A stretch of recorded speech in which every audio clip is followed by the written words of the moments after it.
আসসালামু আলাইকুম ভাই। ওয়ালাইকুম সালাম। খেজুরের রস হয়েছে? হ্যাঁ, আজকে প্রথম লাগাইছি তো তার লাগা হয়েছে গল্প। কতটুক? দেন যা দেখতে পেয়েছেন।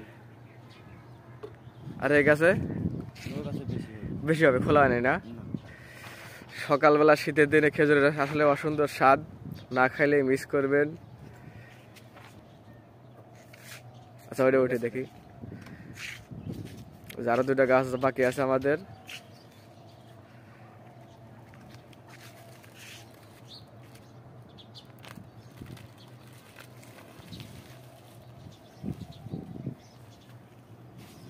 ওইটা মাটি ঠিলে না, তাও তো এত রস বেশি আছে মনে হয়।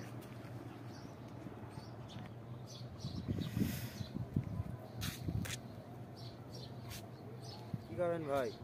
এই তো ভাই, আপনার খেজুরের রস ভিডিও করছি ভাই।